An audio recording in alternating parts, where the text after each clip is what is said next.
May it please the Court, my name is Ann Noel Acalino, and I represent the EEOC as appellant. The Commission brought this enforcement action challenging Freeman's use of credit checks and separately its use of criminal checks during its hiring process. The Commission alleged that the criminal checks had a statistically significant disparate impact on African Americans and on men, and that the credit policy had a statistically significant disparate impact on African American applicants. The Commission further alleged that the policies were not job-related or consistent with business necessity. Although Freeman has never disputed that the background checks do indeed have a statistically significant disparate impact based on race and on sex, the District Court granted summary judgment on the ground that our expert reports, which included Dr. Kevin Murphy's report and Dr. Beth Huebner's reports, were unreliable and therefore should be excluded under Daubert, which meant that the EEOC had failed to establish a prima facie case of discrimination. We also, on appeal, we argue the Court abused its discretion in finding that the reports were unreliable and abused its discretion in finding that the supplemental reports were untimely. We also argue what I believe are two legal errors that the District Court made. The first was in finding that the EEOC had failed to isolate out for challenge the particular employment practice that we were challenging, and also that the District Court made a legal error in holding that the EEOC's lawsuit was cabined by the 300-day limitation period, which is contained in Section 706 of Title VII. I thought I would begin this morning by discussing what I think we probably all agree is the heart of the issue on appeal, which is the reliability of Dr. Kevin Murphy's reports. We argued in our briefs that the attacks that Freeman has mounted on Dr. Kevin Murphy's reports do not actually go to, are not a true Daubert challenge, because what they're doing is to complain about errors that he purportedly made with the data, but that goes to the credibility of our witness and not to the admissibility of his testimony.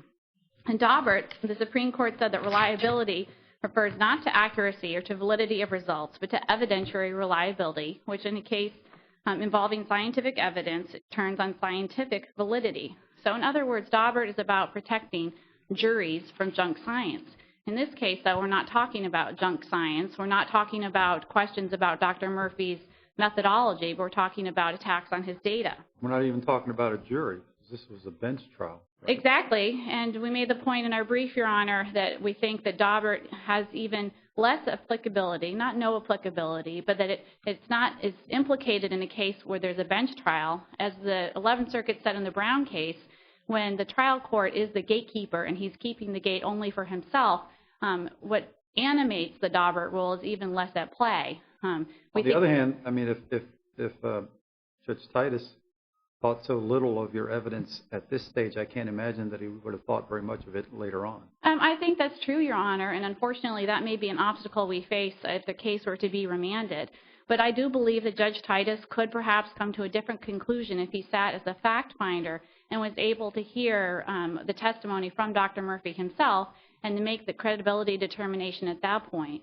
Let me ask you with respect to reliability, is there any point along the reliability spectrum with respect to data where an expert just gets it so wrong that as a matter of law the jury should not see that evidence? I can't discount that possibility, and I think, Your Honor, there probably is such a case. We simply don't think that that was the case here. I cannot say that Dr. Kevin Murphy made a flawless expert report. Well, that would be an understatement. So I can't say it's an A-plus report, but our point here is that the errors that he purportedly made, some of which I think had validity and others which did not, were not sufficiently serious that they undermined the reliability such that it was appropriate for the district court to toss out his testimony altogether at Daubert. So your position basically is that no matter how unreliable the data is that goes into an expert's report, the fact finder gets to see it on the merits. I don't think our position is as extreme as that, and I don't want to say again that there's never a case where that could happen. But this court itself has said in several cases, in TFWS, in Burns, and East Tennessee case, that a true Daubert challenge is really about methodology. And here, Freeman is not attacking the report as being about a methodology that hasn't been tested or hasn't withstood peer review or hasn't been published or has an unknown rate of error or has not been accepted in the field. And in all those three cases... Under the rules of evidence, though, doesn't the district court have an initial obligation to ensure there's a minimum level of reliability? Yes, a minimum level of reliability, but again, we think that that goes to methodology. It goes to whether this is junk science. And specifically, I think the Supreme Court has talked about the concern is that juries would be confused by some kind of junk science that hasn't been tested. But that's just not this case. Well, junk science is a phrase from a dissent in a case, and it's not a term of art. It's more a short form that folks will use in artful ways. But under the rules, I thought in every case where you had an expert, there's a certain minimal threshold level of reliability that the district court's obligated to determine exists. And it looks like the district court in this case found that that simply wasn't conceivable based on the magnitude of the errors made by the expert.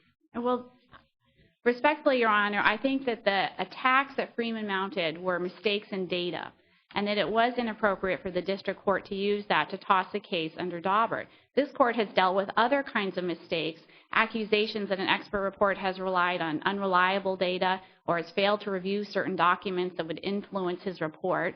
That would be in the Burns case about the valuation of stock. But this court has said those kinds of attacks, calculation errors, you should have reviewed different documents, you relied on unreliable data in coming to your conclusions, goes to credibility and not to admissibility. And so this court has said several times that that is just not a true Daubert challenge. And what is the harm in this case for the district court judge to have allowed discovery to have played out, to at least have had depositions of experts, and then to have ruled on a Daubert motion, at least on a fuller record, or even to have allowed it to go to trial where he could actually weigh the credibility of the witnesses himself? And I think that the judge clearly engaged in credibility determinations. He certainly had some harsh words for our expert, accusing him of engaging in egregious scientific misconduct. But that's a credibility determination, and respectfully, we think that the district court judge was not in a position to make that at the Daubert hearing. And Dr. Kevin Murphy also disputed that some of the criticisms were, in fact, valid criticisms. For instance, the temporal limitations of his database. He testified that it was appropriate in his field to rely on applicant data from before the limitations period. And we also cited legal authority for the proposition that it is appropriate to rely on data from before the limitations period begins. We cited the Page case for that. And also, of course, if this court were to agree with our argument about the 300-day limitation period, then it would not have been an error at all for Dr. Murphy to have gone back more than 300 days before the charge for the credit claim, more than 300 days before our September 25th, 2008 letter for the criminal claim, where we notified Freeman of our expanded violation. So that would actually not even be a valid criticism. Some of the other criticisms of Dr. Murphy's database were errors such as double counting. Well, we cited a case, the Southwire case, that says that that, again, is the kind of error that could be used to undermine the credibility of the expert at trial, but isn't something that should be used to justify excluding his testimony altogether at a Daubert stage. I'm happy to answer more questions specifically about Dr. Murphy, or I could take a minute to discuss our external population statistics, which we argued were probative of our prima facie case. Well, let me ask you about one item in particular. Apparently, your expert used a spreadsheet instead of all the discovery information provided by the defendant. And the spreadsheet stopped in October of 2008. But the claim periods for both types of claims went on for several years after that. And eventually, as I understand it, he added 19 individuals, all of whom were shown to fail for that multi-year period after October of 2008. And the district court took particular umbrage at that, apparently, not only because of the double counting and the miscoding, but the 100% fail rate for that period didn't jive with the pre-October 2008 data, which showed a 3.5% failure on the criminal tests and a 9% failure on the credit test. It's very difficult to comprehend that type of information. I agree, and I have several responses, Your Honor. The first is that even if Dr. Murphy should have, that he should have included more applicants from after October 2008 wouldn't render what he had done before 2008 unreliable. And there's no rule that I know of that says that we have to prove disparate impact for every part of the lawsuit that we potentially could have. But second, you're leaving out whole years. We also cited cases that say it's not fatal to approving of discrimination to have a temporal gap. I think it was the Payne case there was a gap of 3 months and also of 9 months. But he does say that ultimately he included all of the applicants after October 2008. So he fixed that purported error. For those cases, when you say it's not fatal, is that because the evidence is lacking? In this case, it appears that the evidence was there, but that your experts simply refused to consider it. I think the initial report, it does appear that he did not include enough applicants after October 2008, and that the ones that he did include were people who had failed. Ultimately, though, he did, by the time of his final report, include all the applicants that he could cull out from the data with scientific certainty. So he fixed that problem. Well, and that gets to the issue of timeliness. He fixed the problems, but, I mean, this was kind of a drip, drip, drip. Every time a problem was brought to his attention, he prepared a new report. That's true, and we've argued that his supplemental reports qualified as Rule 26E supplements because they made the corrections and modifications to the data that Freeman insisted were needed, and he came to the same conclusion. In fact, every time he issued his report, he came to the same conclusion, a statistically significant disparate impact. Freeman has never shown that there is no statistically significant disparate impact, and I would submit that if they could have used the data to come to the result they wanted to, then they would have. So every time he's cut the data, he's found a statistically significant disparate impact, which just shows that the errors that Freeman has pointed out were not so sufficient in magnitude that they undermined the reliability of his reports. And he did correct errors. Unlike, for instance, the Fisher versus Vassar College case where the expert there showed an unwillingness to go back and revisit the data. In this case, Dr. Murphy did, and we cited the McReynolds case, which says that a willingness of the expert to go back and fix data can show reliability. And just generally, as for the accusation that Dr. Kevin Murphy would make the data say whatever he wanted to, that's plainly not true. Dr. Kevin Murphy's applicant flow analysis failed to show a statistically significant disparate impact on Hispanic applicants. So it's not that he was just a hired gun in reaching the conclusion that we wanted him to reach. And in fact, once he fixed the data, once he fixes the problem of the cherry-picked applicants from after October 2008, we again find a statistically significant disparate impact. There's no allegation in this case that there's not a statistically significant disparate impact. The prima facie burden is not supposed to be too onerous, and Rule 702 says the advisory committee notes that the exclusion of an expert report should be the exception and not the rule. So we submit that this is a case where the testimony should not have been excluded under Daubert. We do think that if I've answered those questions about the external statistics that we offer through Dr. Huebner's reports, that they were also probative of our prima facie case, even though they didn't stand alone to establish it. And we think there really wasn't a ground for finding Dr. Huebner's report unreliable. It seemed that the district court judge found that it was of minimal probative value, but we think that that's a different issue. So we think that we should have been able to move on in the case. And I see that I have just a minute or two left. If I could briefly discuss our argument about the timeliness in the 300 days. The argument that we advanced in this case was that it was a mistake for the district court judge to have limited our suit to the 300 days. We argued that Section 707, which allows the government to bring a pattern or practice action to address discrimination, doesn't contain a limitation period. And also that the continuing violation doctrine, which operates under Section 706, allows a party in a case such as this one, with a written policy that's consistently applied over time, to not be stuck with the 300-day limit. So under your theory, you could bring claims back to the enactment of the statute? Well, we couldn't ever get remedies all the way back because we would be limited by the statute, but that we can go back in time more than just 300 days.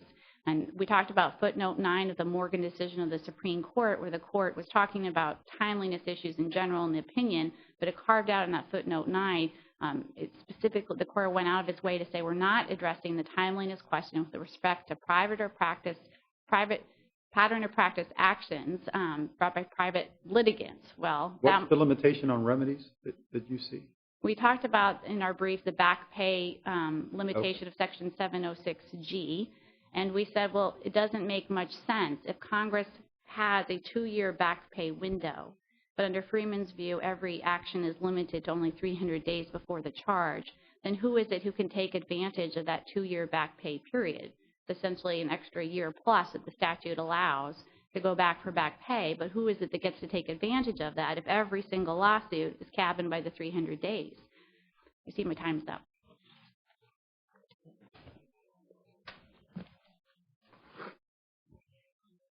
Livingston? Yes, sir. May it please the Court, I'm Don Livingston on behalf of Freeman Corporation.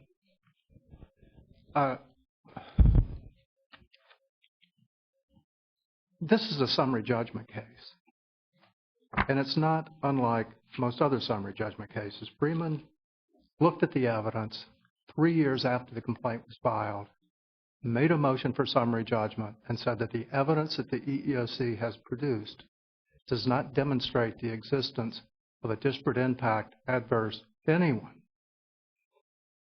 The EEOC responded to the motion for summary judgment by presenting a do-over, a replacement report by their expert that purported to show disparate impact. The district court judge reviewed that evidence, and he found that it was not probative of disparate impact because the report, both the second report, the amended report, and the report that EEOC replaced it with, Murphy's third report, were found to have been manipulated, that the data upon which the report rested was unreliable, that it was incomplete, and that it was irrelevant. 9 months after briefing closed, summary judgment was teed up, and the court had oral argument. In an open court like this, at the end of EEOC's argument, it presented the court with a fourth Murphy report. That's the report that counsel says Murphy says, now I've fixed all the problems. When she says that it doesn't matter because Murphy continued to make corrections and he fixed all the problems, she's referring to a fourth report that was handed to the judge at the end of oral argument. The judge dismissed it out of order, and he said it would make a mockery of the court for the court to continue to allow the EEOC to present counter-arguments through replacement reports. And that's all this case is about, is whether the court correctly ruled in Freeman's favor on the basis that EEOC's statistical evidence could not present evidence of a prima facie case. The court need not resort to Rule 26E as to whether this was some sort of a corrected amendment to the report, or Rule 37. Rule 26E that requires a party to make corrections, amendments to reports under certain circumstances, doesn't blow up the summary judgment procedures and permit a party to use the back door of an amendment to continue to place new counter-arguments before the district court judge. The problems with Murphy's reports are manifest. The first report... But it's also clear, though, that the court would have been required to take the evidence in the light most favorable to the EEOC at summary judgment. And if that's the case, then why isn't it enough to have that? Why isn't the EEOC's evidence sufficient at that stage? Well, I'll talk about that. Over the 3-year discovery period, Freeman provided EEOC with complete data for the entire time period covered by the EEOC's claim, including complete data for the years 2009 through 2012. The court discusses this at Section 1B1 of its opinion. Murphy utilized none of the data for 2009, 2010, 2011, or 2012 except for the 19 cherry-picked failed, which this court has already noted. One of the 19 cherry-picked fails was actually miscoded a pass. So he has his database, and then he reaches outside of his database into all of the data from 2009 and 2012, and he takes 19 persons, all of whom failed Freeman's criminal background check policies, and puts them into his database. Now, this is material. There were only 37 persons who Murphy found to have failed Freeman's criminal background check policies. 19 people were actually dumped in there from an earlier period. None of the passes, none of the comparison data was included into the pot. In addition, the court found that this number was this 37 fail number was further manipulated by double counting. The trial court correctly called Murphy's cherry picking and double counting an egregious example of scientific dishonesty. That's not a credibility determination.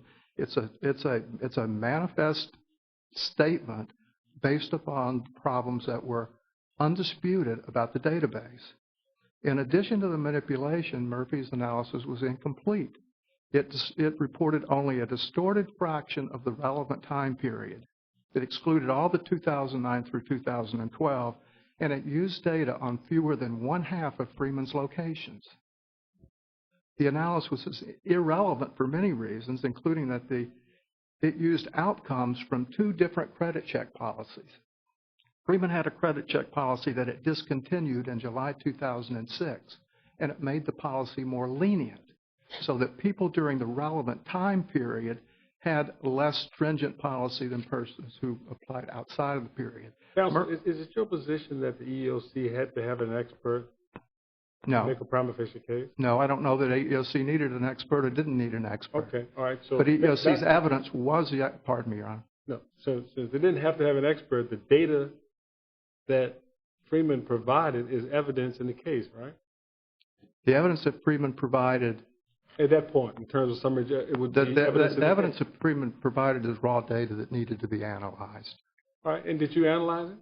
No, sir. Why not? Because there was no need to. The EEOC. I mean, you're complaining that their expert didn't analyze everything you put in, but then you say, well, you cherry pick. Yeah, then you pick the rest of the cherries off the tree then, since it's your testimony. But you're saying that they failed because they didn't look at everything you had. But basically, that's the whole idea what Judge Diaz asked the question about in terms of inferences. No, they don't have to do everything unless it's the case you have to have a positive expert. Your data is there. Their submission is basically, the theory is that your data shows that it's an impact, disparate impact on males and African Americans. And we looked at sampling and whatever, some of it, and we found when we looked at it, it did so. And you said, well, no, something else you missed. Okay, we look at that. That also found the same thing. But how does that relieve you completely to say, well, you don't look at it at all. The data could so jurors couldn't look at the data, you said, and find this for themselves. And number one, Judge Gregory, the EEOC does not dispute that it has the burden of proof in showing the existence of disparate impact. Oh, exactly. Number two, but that could be from your data. Your data could very well give them the prima facie evidence, couldn't it? In EEOC versus could it not? You going to answer my question? They didn't use our data, Your Honor. They didn't use your data? We don't know the answer to the question. None of your data. Because Freeman, none of your data. They cherry-picked the data and selectively took the data that they used for their analysis. They left out years of data in a shockingly incomplete data set that was used for the analysis. The Fourth Circuit, this court, in EEOC versus Federal Reserve, said the obvious. It said that statistical analysis is only as good as the underlying data. Here, it's not just a question of they didn't use all the data. They miscoded the data that they put in the record. The district court judge uses an example of the 41 persons who EEOC identified to Freeman in discovery as the persons for whom the EEOC would seek relief. These are people who were denied jobs. The court looked at these 41 persons, the people we knew best. Each of these people were deposed. There was no reason to miscode them in the database. But in Murphy's database, 7 of them were not there. 9 of them were double counted. 10 of them had no race codes. 3 of them had no background check results. 3 of them had incorrect background check results. 5 had incorrect gender codes, including Denise, Marjorie, Shalonda, and Natasha, who were all coded male. And 1 had an incorrect race code. No, we didn't look at all the data. We didn't search for all the mistakes. But we did look at the people who EEOC said were claimants, and we pulled those out of the database, and we said, oh, my God, this database is just loaded with errors. It's in shambles. He didn't look at the relevant time period. Instead, he substituted data from the previous time period. He combined policies and use data from a policy that no longer existed. So it's it's the fact that this database was unreliable, that his analysis was unreliable, that entitles Freeman to summary judgment. And that's the Salatex case from the Supreme Court, Your Honor, which says that we don't have to disprove the claim, that the EEOC has to demonstrate that it can show disparate impact. And the EEOC failed. Now, the EEOC, again, claims that it could do so with the final report prepared by Mr. Murphy. But as I've shown, that report was presented after summary judgment briefing had closed and in oral argument. It was to be included in the record if the court granted the EEOC's motion to file a surreply under Daubert. The court denied the motion for the surreply, and as you know, motions for surreply are disfavored. So that report never went into the summary judgment record, except as it was presented to the court, but the court ruled it out of order. Are you running away from the district court judge's conclusion under Daubert in Rule 702 that No. the reports? Okay, so No, the report was so riddled with errors that it was unreliable and therefore didn't meet the standard of Rule 702. because that's what the judge relied on, it seems to me. No, the court did, but in the alternative, the court didn't say it could look only at the second Murphy report, the report that Freeman moved for summary judgment on. The court also considered the replacement report and found that it was uninformative on the question of disparate impact because it didn't correct the problems. All the problems that we presented to the district court as part of our summary judgment, Murphy said and EEOC said were corrected by the replacement report. The district court judge looked at the replacement report and he said it doesn't correct the errors. He said Murphy says that he took out all the data before July 2006. The district court judge found that there were over 200 applicants from before 2006 that Murphy didn't take out. Murphy said he took out the cherry-picked 19 people from his previous analysis. And the trial court looked at the record and said he didn't take them out. He found it astonishing that Murphy didn't make the corrections that Murphy said he made. The fourth report, the one that was presented during the summary judgment oral argument, was now designed to do the things that Murphy said he had done in the third report, is to correct the errors when he had not. And the district court judge says you're making a mockery of the proceedings. You can't continue to give me replacement reports. What I'm saying about Rule 702 is it's not necessary for the court to consider it because there's no evidence of the prima facie case. But the trial court did in the alternative find that the report was so unreliable based upon all of these flaws that it didn't meet the evidentiary threshold. And Rule 702 says that the expert's opinion must be based on adequate data, which this report wasn't, and it has to use adequate methods, which this plainly didn't, given all the exclusions and the errors and the miscountings. Now, I do want to point out that Murphy, the expert Murphy, he blamed Freeman. In his replacement report, his second replacement report said that the errors in the database were errors that were in the records. So, as Judge Gregory said, couldn't you have used our records? Couldn't want the records in the record? And what the court found is that the documents that were produced from Freeman didn't have the errors in them that Murphy's database did. The incorrect gender coding, the incorrect race coding, the incorrect pass fails, and so on were correct in Freeman's data. They were not correct in Murphy's data. It didn't meet the reliability threshold of Rule 702. Judge Diaz was properly ruled as inadmissible. But that was an alternative holding after the court had examined Murphy's replacement report and found that it was uninformative on the question of disparate impact for all the reasons that we discussed. With respect to the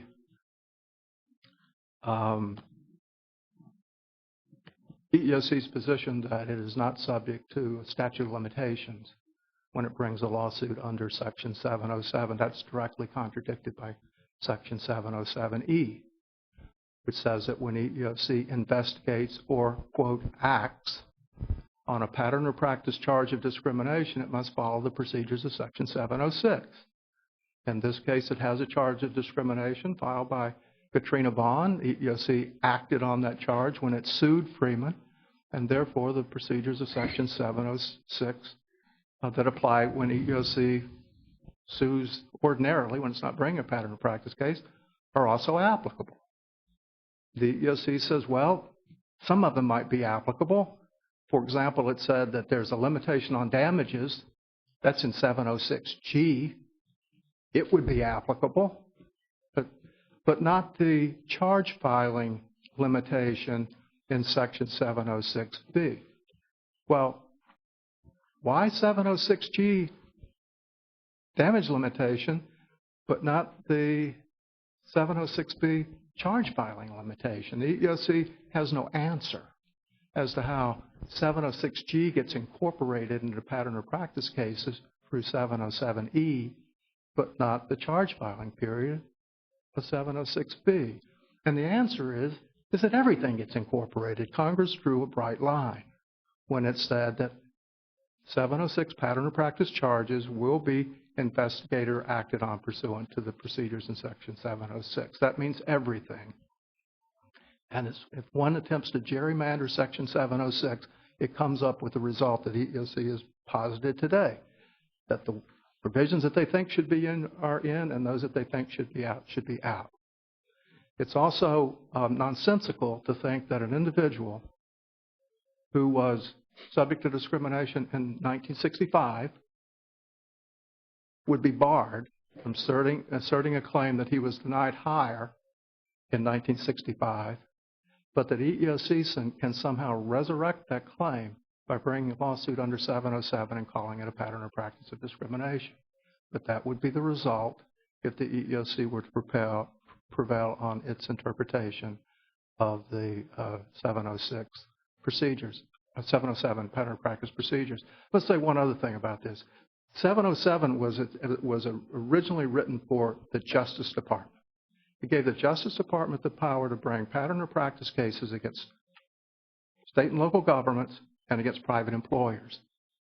In 1972, Congress took the private employer portion of it and it transferred it to EEOC. That's in 707C.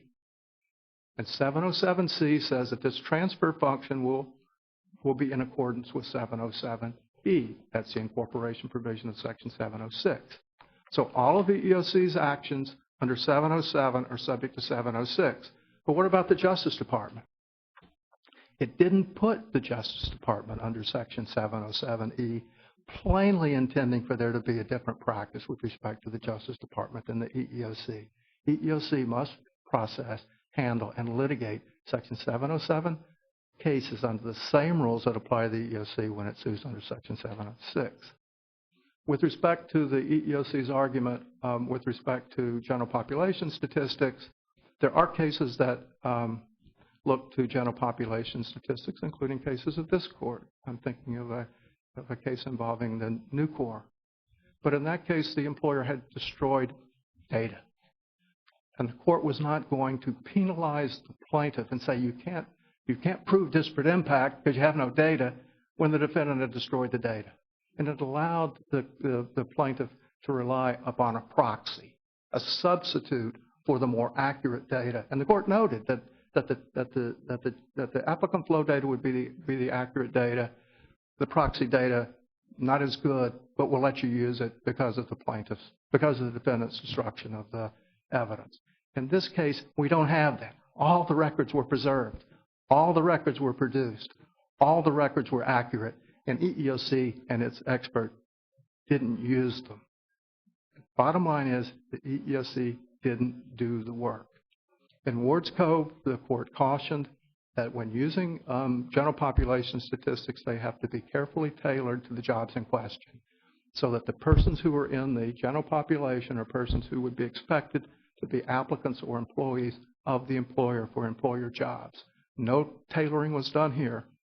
And in addition, the general population statistics deal with features of criminal justice system entanglement, which are not part of pattern or practice, which is not part of the policies or practices at Freeman.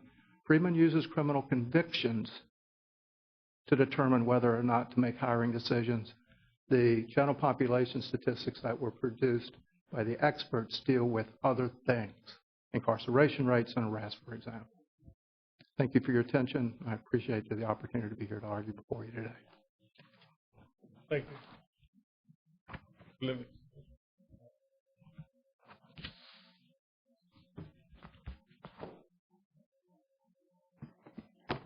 I'd just like to address a few points. Well, Congress gave the EEOC an important role in these cases, Title VII, Civil Rights Act, to enforce these things. These cases are very important.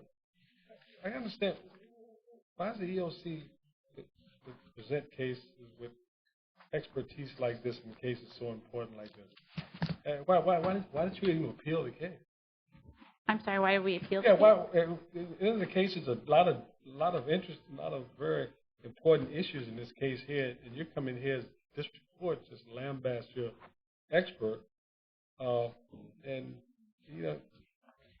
We have a tough job. You have the best experts in the country. I mean, it's such an important, you have the arsenal of the government behind you. Why is it so thin in this case? And you're coming back. Is that correct what counsel said?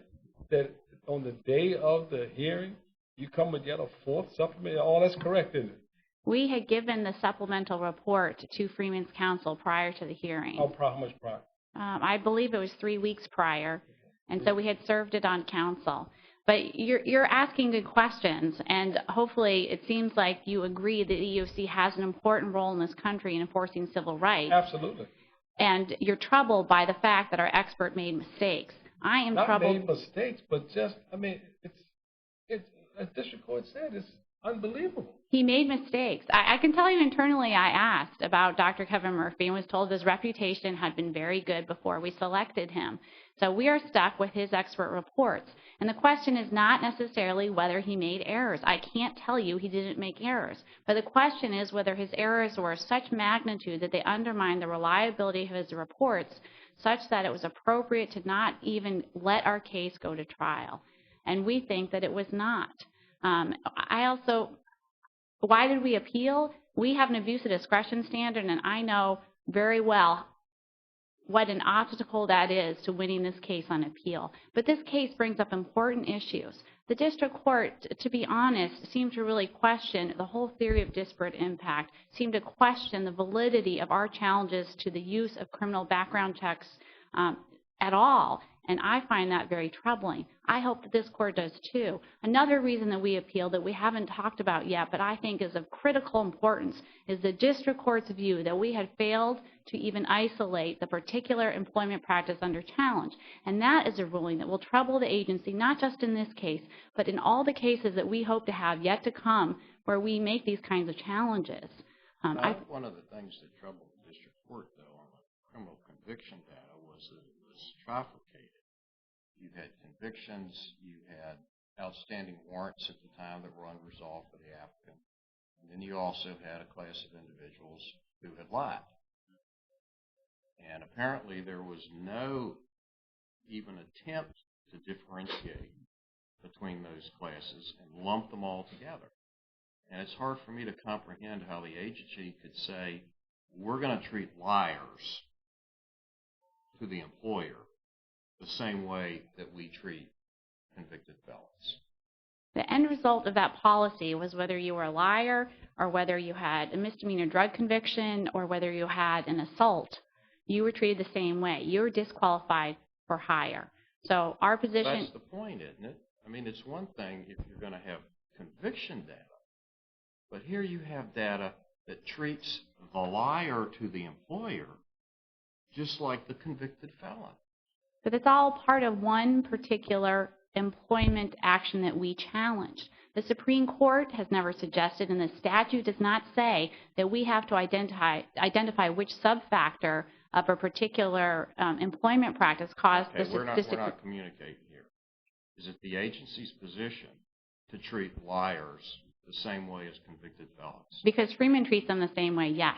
because their policy treats them the same way as somebody who's been convicted of a crime. Yeah, but Counsel, Judge Agee asked a very poignant question. Are you saying that the pattern and practice in terms of disparate impact, I thought it was based upon bad credit and or criminal convictions, misdemeanor or felons, depending on what, right? Correct? Separate policies. Right, separate policies.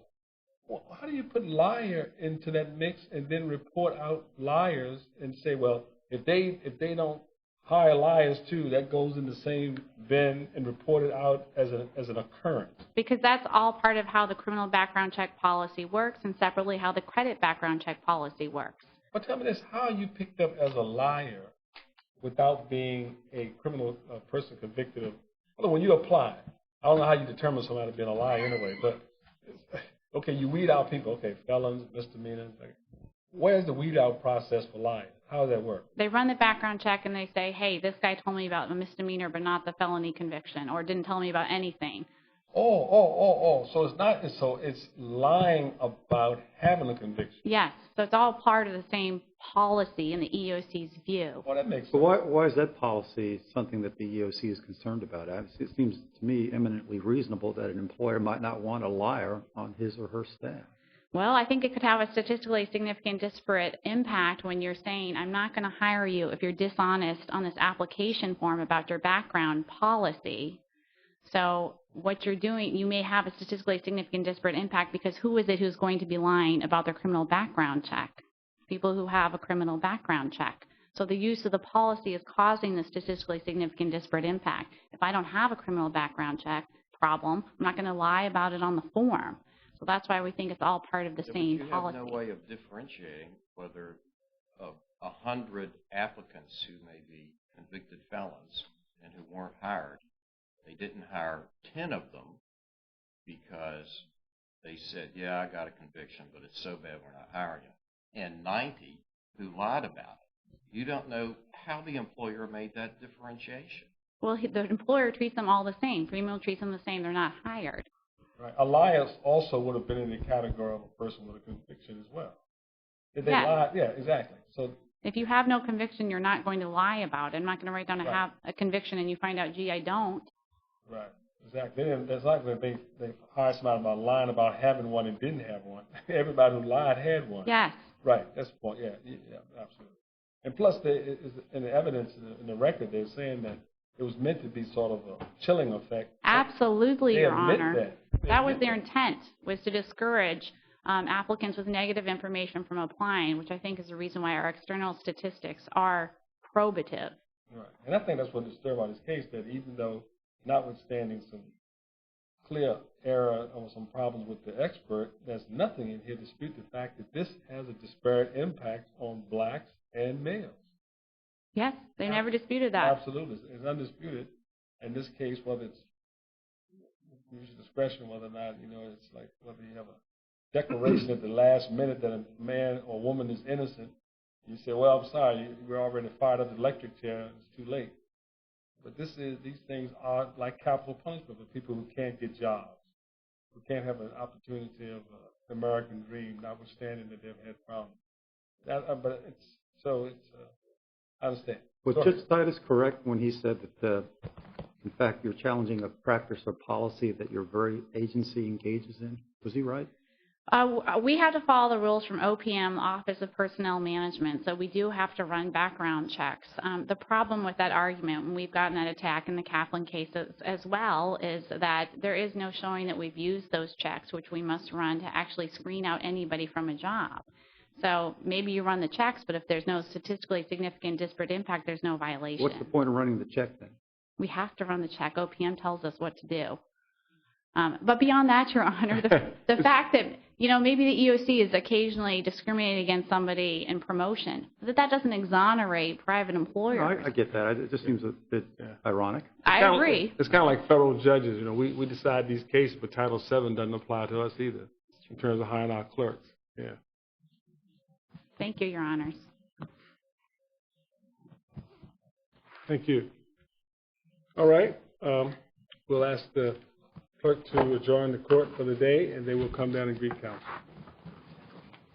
This honorable court stands adjourned until tomorrow morning at 8:30. God save the United States and this honorable court.